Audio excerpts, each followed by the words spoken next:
देवशयनी एकादशी के पीछे पुराणों में एक कथा प्रचलित है। बहुत समय पहले की बात है। सूर्यवंशी कुल में मंधाता नाम का एक चक्रवर्ती राजा हुआ करता था। वह बहुत ही महान, प्रतापी, उदार और प्रजा का ध्यान रखने वाला राजा था। उस राजा का राज्य बहुत ही सुख समृद्ध था। धन धान्य भरपूर मात्रा में था। वहाँ की प्रजा राजा से बहुत अधिक प्रसन्न और खुशहाल थी, क्योंकि राजा अपनी प्रजा का बहुत ध्यान रखता था। साथ ही वह धर्म के अनुसार सारे नियम करने वाला राजा था।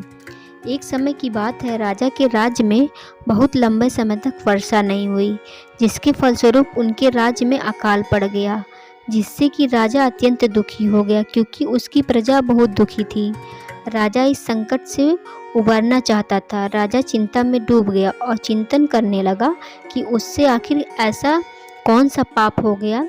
राजा इस संकट से मुक्ति पाने के लिए कोई उपाय खोजने के लिए सैनिकों के साथ जंगल की ओर प्रस्थान करते हैं। राजा वन में कई दिनों तक भटकता रहा और फिर एक दिन अचानक से वे अंगीरा ऋषि के आश्रम जा पहुँचे।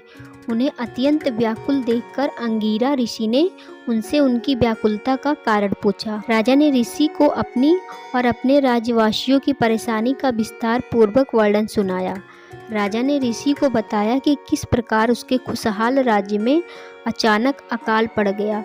राजा ने ऋषि से निवेदन किया, हे ऋषि मुनि, मुझे कोई ऐसा उपाय बताइए जिससे कि मेरे राज्य में सुख समृद्धि पुनः लौट आए। ऋषि ने राजा की परेशानी को ध्यानपूर्वक सुना और कहा कि जिस प्रकार हम सब ब्रह्मा देव की उपासना करते हैं, किंतु सतयुग में वेद पढ़ने का तथा तपस्या करने का अधिकार केवल ब्राह्मणों को है, लेकिन आपके राज्य में एक शूद्र तपस्या कर रहा है। आपके राज्य में आज अकाल की दशा उसी कारण से है।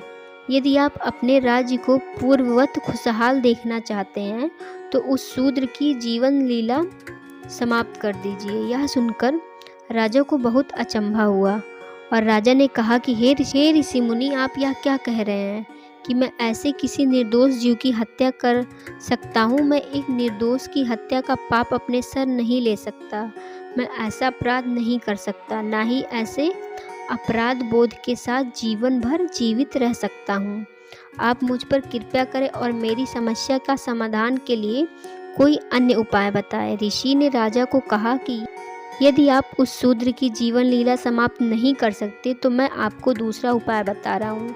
आप आषाढ़ मास की शुक्ल एकादशी को पूरे विधि विधान एवं पूर्ण श्रद्धा भक्ति के साथ व्रत रखें एवं पूजन आदि करें। राजा ने ऋषि की आज्ञा का पालन करते हुए अपने राज्य पुनः वापस आया और राजा एकादशी व्रत पूरे विधि विधान से किया, जिसके फलस्वरूप राजा के राज्य में वर्षा हुई, जिससे अकाल दूर हो जाता है तथा पूरा राज्य पहले की तरह हंसी खुशी रहने लगता है। ऐसा माना जाता है कि एकादशी व्रत सभी व्रतों में उत्तम होता है एवं इसकी कथा सुनने व सुनाने से भी पापों का नाश होता है। तो दोस्तों, आपको ये वीडियो कैसी लगी? अच्छी लगी हो तो लाइक और शेयर ज़रूर करिएगा और चैनल को भी सब्सक्राइब करिएगा। धन्यवाद।